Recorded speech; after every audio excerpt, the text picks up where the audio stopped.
అందరికీ సంక్రాంతి శుభాకాంక్షలు అండి. ఇక్కడికి వచ్చిన వాళ్ళందరికీ కూడా. ఈ సినిమాని ఇంత బాగా ఆదరించిన ప్రతి ప్రేక్షకుడికి అందరికీ కూడా చాలా చాలా చాలా థ్యాంక్స్ అండి. ఎందుకంటే ఇది నాకు కొంచెం స్పెషల్, నాకైతే స్పెషల్ సంక్రాంతి. ఎందుకంటే ఈ సంక్రాంతికి నేను నలుగురిని నవ్వించే అవకాశం నాకు వచ్చింది ఈ సినిమాలోనేనండి. నిజంగా నాకు very happy Sankranti. Thank you తమ్ముడు. కిషోర్ని నేను ఎప్పుడు ఇంతకుముందు చిత్రలహరి అయ్యి చేసేటప్పుడు కిషోర్ని అంటూ ఉండేవాడిని, నీది రియల్ లైఫ్లో చాలా స్పాంటేనియస్. తనను కలిస్తే అరగంట మాట్లాడామంటే మనం ఆల్మోస్ట్ అరగంట కూడా నవ్వుతూనే ఉంటాం. అంత నీట్గా ప్రజెన్స్ ఆఫ్ మైండ్ ఉంటుంది. వేసే డైలాగులన్నీ కూడా మన అంత నీట్గానే ఎంటర్టైన్ చేస్తాయి. ఎక్కడ ఎవరిని హర్ట్ చేసేలా ఉండవు ఏమి. నాకు చాలా ఇష్టం తిన కామెడీ ఎందులో పెడతాడని. అలాగే ఇంకా రవి గారిది నాది అంటే చాలా కాలం నుంచి ఫ్రెండ్షిప్ అండి. The most original frank human being నేను చూసింది రవితేజ్ గారిని. రవితేజ్ గారికి ఒక విషయంలో చాలా పుణ్యం ఉంటుందండి. ఎందుకంటే అది ఆయన టైం ఆయన వేస్ట్ చేసుకోకపోవడంతో పాటు మన టైం ఆయన వేస్ట్ చేయరు. అది నాకు బాగా నచ్చింది. ఎందుకంటే ఒక 1 minute చెప్పే మ్యాటర్ని ఆయన అరగంట చెప్పరు, ఎప్పుడు ½ minute చెప్తారు. సో మన టైం కూడా బాగా సేవ్ అయింది కదండి. ఏమైనా సంపాదించగలం, టైం మళ్ళీ సంపాదించలేం కదా. అందు గురించి ఆ రకంగా చాలా థ్యాంక్స్ అన్నయ్య. అండ్ నేను ఎప్పుడైనా మా షూటింగ్ కాకుండా ఎప్పుడన్నా ఎవరినన్నా కలుద్దామంటే నేను కలిసేది ఆయనేనండి, రవితేజ్ గారిని. So most original human being. ఆయన ఎనర్జీ అయితే ఇంక ఇంపాసిబుల్ అండి, ఎవరిని టచ్ చేయలేం కూడా. 100 మంది ఉన్నా సరే ఆయన ఒకసారి ఏంట్రా అంటే ఇంక అటే వెళ్ళిపోద్ది అంతే, ఇంకా అవుట్. అదేదో ఇంకా అది రాసే డైలాగులో కానీ ఇంకా అది ఏం చేయలేము. ఇంకా ఆయనకి సెంటిమెంట్ క్యారెక్టర్ ఇచ్చినా సరే అదే ఫ్లో వస్తుంది, ఏకంగా ఇంక డామినేట్ అయిపోద్ది అది. సో ఈ సినిమా నాకు భీమవరం నుంచి నా ఫ్రెండ్ వర్మన్ తను ఫోన్ చేసి చాలా కాలం తర్వాత నాకు ఫోన్ చేశాడు. తను సినిమా చూసిన వెంటనే ఫోన్ చేసి, అరే చాలా కాలం అయిందిరా నీ కామెడీ చూసి నేను ఎంజాయ్ చేసి ఫుల్ ఫిలిము విపరీతంగా నవ్వుకుని ఎంజాయ్ చేశానురా, నిజంగా కడుపు నిండిపోయిందిరా ఈ పండగకి, చాలా బాగా చేసావు అని నా ఫ్రెండ్స్ నుంచి కూడా నాకు మంచి అప్లాజ్ తెచ్చిన సినిమా అండి. అలాగే సుధాకర్ గారు, మీరు అందరూ ఇప్పుడు చూశారు కదా సుధాకర్ గారు ఎంత ప్యూరో. మీకు ఇంకోటి ఏంటంటే చెప్పేశారు వెంటనే, ఆయన చేయి కూడా చూపించారు. సో అంత ప్యూరెస్ట్ ప్రొడ్యూసర్ మాకు ఆయన. మీకు ఎప్పుడు బాగా డబ్బులు రావాలని మనస్ఫూర్తిగా కోరుకుంటాను సార్, పేరు డబ్బు రావాలని. అలాగే అనయ్య, మీరు అంటే ఇప్పుడు ఇందాక నేను ఇక్కడ కనపడినప్పుడు, ఇక్కడ కెమెరా నా మీదకి వచ్చినప్పుడు ఇక్కడ కనపడినప్పుడు నన్ను చూసుకుని నాకు అర్థమైందండి, మీరు సినిమాలో నాకు ఎంత బాగా లైటింగ్ చేశారో. అంత శ్రమ తీసుకుని నా మీద 4 లైట్లు ఎక్కువ వేశారు. ఇక్కడ కామన్గా పెట్టారు కాబట్టి నేను అంత గ్లోగా కనపడలేదు. సో చాలా థ్యాంక్స్ అన్నయ్య. ఈ సినిమాలో నేను కొత్త షాట్ ఒకటి మీరు చూశాను. నేను చాలా కాలం ట్రావెల్ అయ్యాను మీతో. రవితేజ్ గారు ఒక సిచ్యువేషన్లో తల తిరిగిపోద్దంటే ఆయనతో పాటు లొకేషన్ కూడా తిరిగింది. అది ఎలా చేశారు అన్నయ్య అని ఇందాకనే అడిగాను నేను. చాలా బాగుంది అన్నయ్య, షాట్ చాలా బాగుంది. ఇంకా ప్రకాష్ గారి గురించి చెప్పక్కలేదు మనం.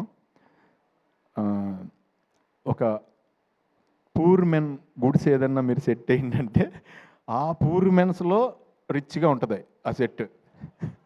అంత నీట్గా ఏ రకంగా కాంప్రమైజ్ అవ్వకుండా చేస్తారు ఆయన. సో ఇలా మురళీధర్ గౌడ్ గారితో పాటు అలాగే రోహన్, అందరు కాంబినేషన్, డింపుల్ గారు అందరూ ఎక్స్ట్రాడినరీగా చేశారు ఈ సినిమాలో.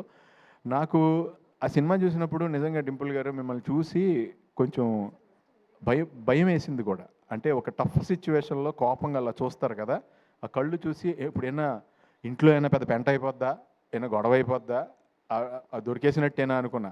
నేను విపరీతంగా ఎంజాయ్ చేసిందండి. చాలా కాలం తర్వాత నేను పట్టుపట్టు నవ్వేశాను. నా సీన్లు చూసినప్పుడు నాకేమీ అంత అది అనిపించింది, నేను చేశాను కాబట్టి నాకు అంత ఇది కాదు. వెన్నెల కిషోర్ గారి 2-3 డైలాగ్స్కి విపరీతంగా నవ్వాను. సత్య గారిది దొరికేసిన తర్వాత రియాక్షన్, కవర్ చేసి రియాక్షన్ ఒకటి ఉంటుంది, దానికి విపరీతంగా నవ్వా. మెయిన్ అండి తిన రోహన్ ఎలా కవర్ చేయాలో తెలియక దొరికేస్తున్నాడని హీరో, బాబాయ్ గర్భసంచిలో ఎప్పుడు వచ్చేస్తున్నా బాబాయ్ అంటే, ఈయన తర్వాత నీకు గర్భసంచి ఎందుకు ఉంటుందిరా, ఓవరాక్షన్ చేస్తున్నావు ఏంట్రా, నీకు గర్భసంచి ఎలా ఉంటుందిరా అంటే దానికి విపరీతంగా నవ్వుకున్నానండి ఆ సిచ్యువేషన్ ప్రకారం. ఈ సినిమాని ఇంత బాగా ఆదరించినందుకు చాలా చాలా థ్యాంక్స్. ఈ సినిమా నాకు కూడా 10 మందిని ఇంకా బాగా నవ్వించాలి, ఇంకా ఎక్కువ నవ్వించాలి అంటానికి నన్ను కూడా ఎంకరేజ్ చేశారు. అష్క గారు కానీ, ఆవిడ క్యారెక్టర్ కూడా చాలా ఎలిగెంట్గా చేశారు ఆవిడ. అలాగే తారక్ పొన్నప్ప ఆయన కూడా ఆయన సైడ్ చాలా బాగా చేశారు. సత్య గారు ఇంకా వెన్నెల కిషోర్ గారు నేను చెప్పేది ఏమీ లేదు, ఇంకా వాళ్ళు దాంట్లో వేరే లెవెల్లో ఇది వెళ్ళారు. అండ్ మన గెటప్ సీన్ కూడా ఆయన కాంబినేషన్లో కూడా చేశాను నేను అక్కడ.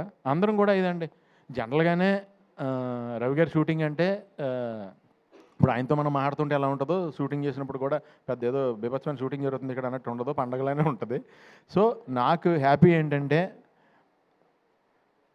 ఈయన రేస్ కారు అంత ఎనర్జీ, ఆ కార్ని రేస్ గ్రౌండ్లోకి తీసుకెళ్ళాలి. దాన్ని కూరగాయలు కొనుక్కోవడానికి లేదంటే వేరే చోటకి ఆ రేస్ కార్ని వాడపోవడం బెటరు. నువ్వు కరెక్ట్గా ఫ్యామిలీ రేస్లో పెట్టి ఆ రేస్లో విన్ అయ్యేవు తమ్ముడు. All the best, wishing you all success for ever. All the best అండి అందరికీ, మీ అందరికీ కూడా పేరు పేరున ఆల్ ద బెస్ట్. ఎవరైనా మర్చిపోయి ఉంటే నన్ను క్షమించండి. Thank you so much. Thank you Sunil garu. Stage మీదే ఉండవలసిందిగా రిక్వెస్ట్ చేస్తున్నాం అండి. మరి ఇంతకుముందు కింద మిస్ అయిపోయింది ఆ క్వశ్చన్. మరి అందరూ మమ్మల్ని అడిగావు, సునీల్ గారిని అడగకపోతే ఎలా అంటున్నారు. మరి మీకు కూడా అంతర్ముఖ శత్రువు ఉంటుంది కదా, ఏ విషయంలో టెంప్ట్ చేస్తుంది మిమ్మల్ని బాగా? ప్రతి విషయంలోనేనండి నా లైఫ్లో. నేను ఎప్పుడు ఓ ఫుడ్ చూస్తే ఇమీడియట్గా తినేద్దాం అనుకుంటా. ఓకే. విపరీతం ఆపుకోలేను, నేను ఫుడ్ తినకుండా ఉండలేను. నాదే కాదు పక్క వాళ్ళది కూడా తినేద్దాం అనుకుంటాను అనమాట నేను. సో దాంట్లో ఈయన చెప్పినట్టు సినిమా ఎండింగ్ మెసేజ్ చెప్పారు, మరి ఈయన ద్వారా ఆయన చెప్పించారు, ఈయన చెప్పారు అది. అవును. మనలో సెకండ్ ఒకడు ఉంటాడు చూడండి, ఎస్, వాడిని వినటం స్టార్ట్ అయ్యాకనే నేను సన్నబడ్డా. ఆ టెంప్టింగ్ని కట్ చేశారు. వాడిని ఎక్కువ వినేయటం వల్ల నాకు ఈ మధ్యన ఏమైందంటే నన్ను బాగా చీట్ చేస్తుంది ఏంటో నాకు అర్థమైపోయింది నా లైఫ్లో. నా కళ్ళు నన్ను ఎప్పుడు చీట్ చేస్తున్నాయి, అంత గురించని కళ్ళు చెప్పేది నమ్మకుండా ఆయన చెప్పారు చూడండి, సెకండ్ పర్సన్ మనలో ఒకడు ఉంటాడు చూడండి, మనకి రియల్గా జాగ్రత్త చెప్పాడు, ఆయన వింటాం మొదలెట్టాను ఈ మధ్యన. ఓకే, అక్కడైతే బ్యాడ్ పర్సన్ అనమాట, ఇక్కడ ఈయన లోపల ఉన్న పర్సన్ గుడ్ పర్సన్. అది సంగతి మొత్తానికి అర్థమైంది. అంటే ఏం లేదండి, మనకి ఏదైతే సుఖం ఇద్దాం అనుకుంటాడో వాడు ఆల్వేస్ బ్యాడ్ పర్సన్ నాకు, నాలో ఉన్నాడు. కరెక్ట్. ఒకడు ఎవడైతే నాకు ఏదైతే నన్ను కష్టపెడదామని ట్రై చేస్తున్నాడో వాడే నాకు పేరు తెచ్చాడు, ఆడే నాకు good person. Wow, wonderful wonderful. Thank you so much Sunil garu. Stage మీద ఉండవలసిందిగా రిక్వెస్ట్ చేస్తున్నాం అండి. Now we would like to invite our producer